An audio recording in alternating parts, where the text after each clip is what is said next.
Assalamualaikum warahmatullahi wabarakatuh. Alhamdulillahilladzi hadana li hada wa ma kunna linahtadiya laula an hadanallah. Allahumma salli ala sayyidina Muhammadin nabiyyir rahmah wa safi'il ummah muballighin nubuwwati war risala wa ja'alna wa ashabar ruqya wa hadhihi al ummah marzuqina bis sihhati wa salamah wa sa'adati war rabitah fid din wa dunya wal akhirah wa ala alihi wa sahbihi wa sallim. Rabbi israh li sadri wa yassir li amri wa halul 'uqdatam min lisani yafqahu qawli. Rabbana afriq 'alaina sabran wa tawaffana muslimin. Bagaimana sih kita ini menyikapi jin korin dan korin jin dan korin malaikat dalam jiwa kita? Syekh Abdul Qadir Jailani dalam kitabnya Al-Ghunyah li talibi tariqil haq waddin, kitab Al-Ghunyah ini Syekh Abdul Qadir Jailani ya, cetakan Darul Khair pada halaman 133. Pada halaman 133 beliau mengatakan fi khawatirul qalbi sittatun. Di dalam hati manusia itu ada 6 lintasan, khawatir, bisikan. Jadi korin ini, korin malaikat dan korin jin ini, mereka itu sifatnya bisikannya, waswasati, seperti dijelaskan Imam Nawawi tadi dalam komentarnya dalam Syarh Sahih Muslimnya. Yang pertama, Syekh Abdul Qadir menjelaskan di sini ada 6 lintasan. Yang pertama khatirun nafas, ada lintasan nafsu, khatirus syaitan yang kedua ya, wasalis khatirur ruh, warabi khatirul malak ya, khatir malaikat, wal khamis khatirul akal, lintasan akal, wasadis khatirul yakin, lintasan yakin.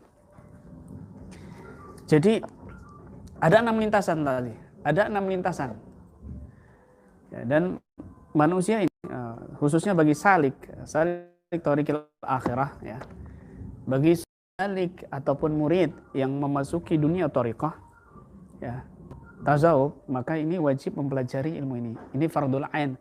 Seperti kita wajib mempelajari bab thaharah, bab salat, bab haji, bab puasa, bab zakat dan sebagainya. Maka kita harus membedakannya. Ada khatirun nafas, ada khatirul syaitan, ada khatirul ruh, khatirul malak, khatirul agal, khatirul yakin, kan begitu. Semua ini berperan ya, berperan di setiap lini kehidupan kita ya.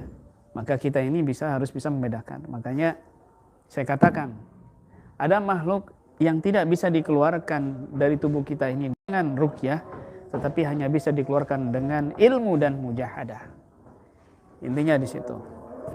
Makanya sekali lagi yang perlu dipahami tentang bab korin ya, bahwa setiap manusia sejak lahir itu memiliki 2 korin ya, 1 korin dari bangsa malaikat, 1 korin dari bangsa syaitan. Malaikat untuk membisikkan kebaikan, korin dari bangsa jin ini untuk membisikkan kejahatan. Dan korin-korin ini tidak bisa dikeluarkan dari tubuh manusia karena mereka akan menjadi saksi di hari kiamat. Begitu. Ya, berbeda dengan jin-jin biasa pada umumnya. Jin korin ini sangat berbeda sekali. Ya, memang Allah kuasakan seperti itu. Ya. Malaikat dari Allah, korin jin dari iblis ya, meskipun semuanya adalah dari Allah Subhanahu wa taala. Wallahu khalaqakum wa ma ta'malun. Allah yang menciptakan segala sesuatunya, baik dan buruk itu ciptaan Allah Subhanahu wa taala. Kemudian poin kedua, bahwa korin jin ataupun korin setan ini bukan cuma satu, tetapi banyak sekali dari satu manusia saja. Dari satu manusia saja, satu insan saja itu banyak korin-korin yang ada pada dia. Dalilnya wa may yashu an dzikr rahman nuqayyid lahu syaitanan fa huwa lahu qarin. Barang siapa yang dia berpaling dari Allah Subhanahu wa taala, mengingat kepada Allah Subhanahu wa taala, maka aku ikatkan baginya satu setan yang menjadi korin buat dia. La yufariquhu ila yaumil qiyamah. Yuzain lahu su'. Dia akan menghiasi perbuatan buruk seolah-olah itu perbuatan baik begitu. Wa yukhayyal alaihi bil huda. Ya. Dia menghayalkan dalam petunjuk padahal dalam kebatilan gitu. Itu tugasnya setan-setan yang menjadi korin buat manusia. Jadi ada jin-jin yang menjadi korin, ada jin-jin yang memang sudah ada di sekitar kita. Ini berbeda sekali. Ataupun jin sihir santet yang masuk ke tubuh kita ini juga berbeda sekali begitu. Ya.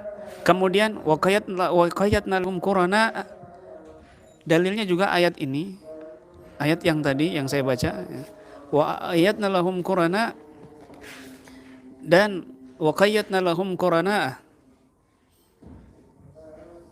fazayyana lahum ma baina aydihim wa ma khalfahum haqa alimul qawlu fi umamin qad khalat min qablihim minal jinni wal insi innahum kanu khasirin. Dan kami ikatkan bagi mereka ini qurana, sayatin, qurana, ya, menurut tafsir At-Tabari dan tafsir-tafsir yang lain, ya, kami ikatkan setan-setan buat mereka. Jadi setan korin ini, poin yang kedua adalah setan dari bangsa korin. Pada satu manusia itu bukan cuma satu, tetapi juga banyak korin-korin dari bangsa setan yang melekat di tubuh kita.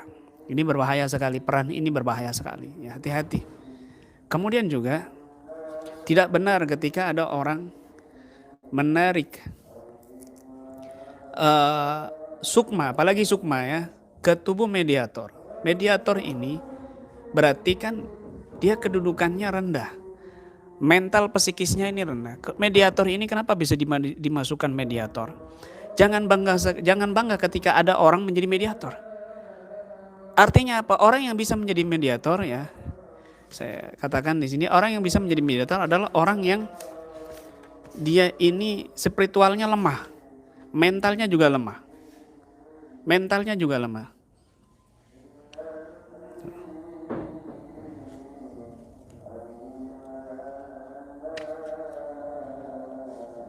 Ya, mentalnya juga lemah. Ketika orang ini mentalnya kuat, psikisnya kuat, ibadahnya kuat, maka nggak bisa dimasukkan jin ke alam bawah sadarnya, nggak bisa. Tetapi ketika ada orang yang mengaku dia itu kiai, gus, ustadz, lalu dia memasukkan jin ke dalam tubuhnya, berarti ini ada portal yang kebuka di alam bawah sadarnya. Artinya psikisnya lemah, mentalnya lemah, dia gampang kena sihir, dia gampang kena santet, dia gampang dihipnotis, dia gampang ditipu. Kalau nggak percaya, coba saja kamu cari orang-orang kesurupan yang pernah kesurupan, ya, dan belum lewat 3 bulan, maka dia bisa dijadikan mediator. Orang-orang yang pernah kesurupan artinya dia jebol begitu loh pembentengannya.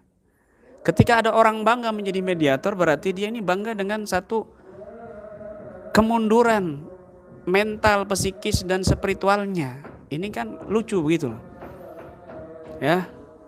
Makanya saya tertawa sekali, dulu ada pernah praktisi Ruqyah Aswaja yang membuat syarat bahwa mediator ini harus orang yang hafid Quran 30 juz, dia faqih, ahli ilmu, ahli fikih. Ini saya mau ketawa. Sekalian saja Habib Umar bin Hafid, Habib Lufi dijadikan mediator kalau persyaratannya seperti itu. Ini ngaco begitu loh.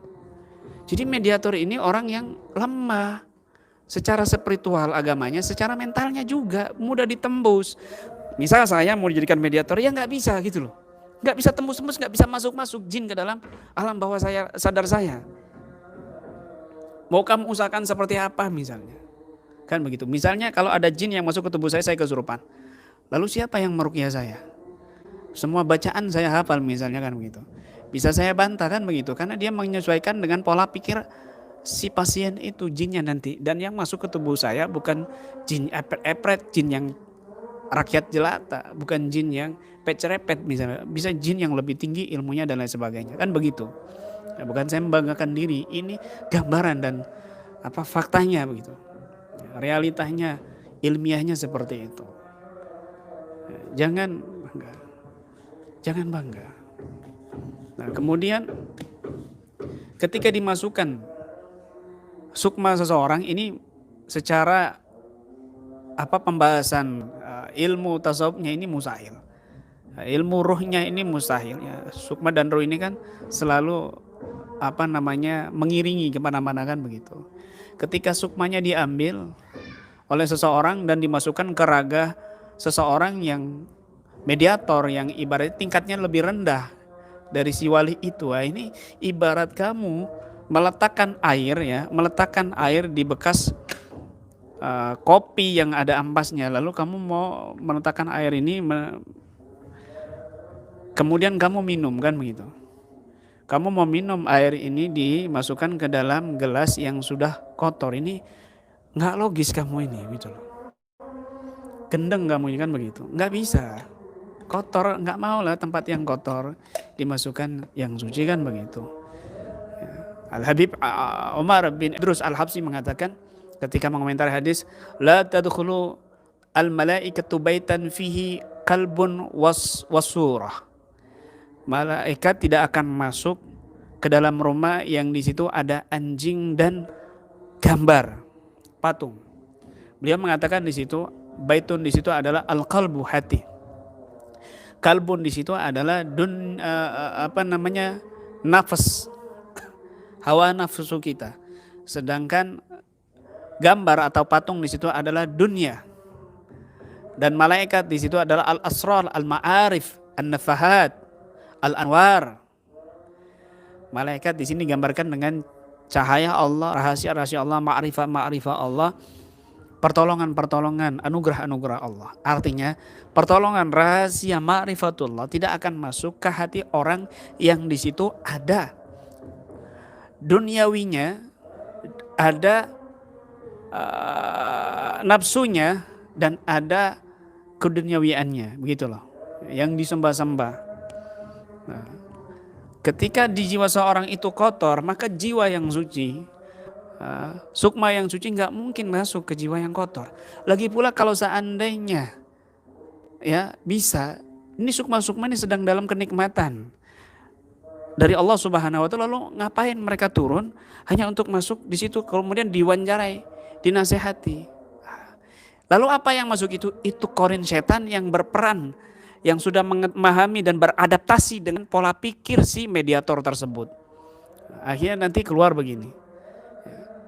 Makanya bahasa Arabnya kocar kacir misalnya. Apa yang dia paham saja bahasa Arabnya. Apa yang dia hafal saja bahasa Arabnya, menyesuaikan dengan pola pikir dia sendiri. Begitu loh.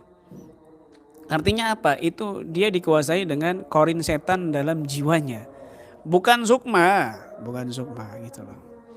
Ya, bukan sukma. Kalaupun korin, ya ini lebih berbahaya lagi. Ini lebih berbahaya lagi. Terus apakah kiai dengan ini mengatakan bahwa wali Allah ini nggak bisa, ruhnya ini nggak bisa kemana-mana? Ini pembahasan maqamut tasrif, pembahasan wilayah kekuasaan para wali, kekuasaan para wali, karomah para wali setelah meninggalnya. Ini pembahasannya beda lagi, jauh pembahasannya bukan itu, jauh sekali. Ya, bisa para wali ini bisa dihadirkan ya dengan kita berdoa kepada Allah Subhanahu wa Ta'ala, dengan ada ikatan robitoh yang kuat dengan orang-orang soleh, dengan para wali tersebut. Itu namanya istighdar. Ya, ada juga tawasul. Ini istighdar dan tawasul berbeda. Itu berbeda. Istighdar sudah ada, pasti tawasulnya. Tetapi tawasul belum tentu ada istighdarnya. Apa itu tawasul, apa istighbar? Kita akan bahas pada kesempatan yang lainnya yang lebih terperinci lagi, lebih detail lagi ya. Sekali lagi berhati-hati sekali. Saya nasihatkan bagi semua supranatural dan al-hikmah, berhati-hati ketika melakukan mediumisasi. Bukan saya melarang mediumisasi, ada persyaratan ketat, ada prosedur ketat di dalam mediumisasi dan juga persyaratan ketat pada mediatornya, pada seorang yang menjadi mediatornya. Hati-hati. Makanya di KBRA itu ya, tentang mediumisasi itu ada hukumnya ya. Ada 3 di sini. Mediumisasi diperbolehkan jika dalam kondisi darurat saja, semisal dalam beberapa kasus berat seperti pasien tiba-tiba merasakan serangan jin atau sihir yang sangat menyakitkan di bagian dadanya atau jantungnya. Jika tidak segera tertangani, maka pasien akan meninggal dunia. Kondisi semacam ini perlu penanganan cepat dan praktis, salah satunya dengan mediumisasi. Nanti saya tampilkan video-videonya. Kedua, tidak diperbolehkan jika kondisi biasa saja, bukan darurat. Sedikit-sedikit ini ada pasien langsung dimediumisasi. Ini nggak boleh seperti itu. Ya, karena madorotnya akan lebih besar bagi mediator maupun pasien, sebagaimana poin-poin yang sudah dijelaskan di awal. Yang ketiga, tidak dianjurkan bagi pemula yang belum pernah melakukan praktek mediumisasi tanpa pengawasan senior yang sudah ahli di bidang ini.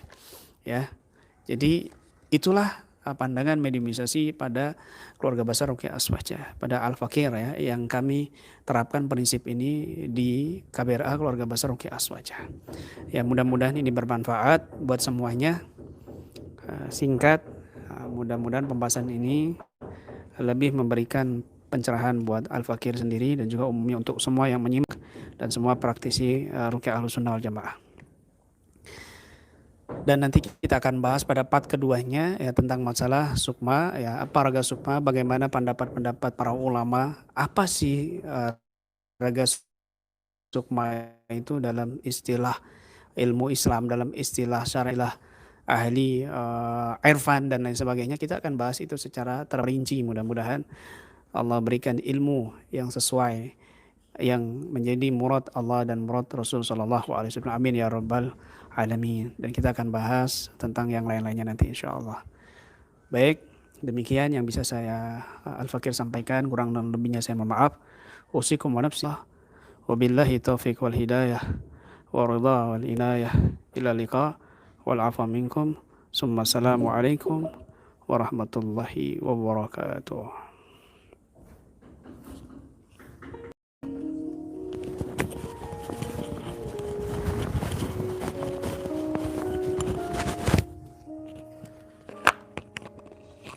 Allahumma salli ala sayyidina Muhammadin Nabiyyir rahmah wa syafi'il ummah muballighin nubuwwah wa risalah wa ja'alna wa ashabar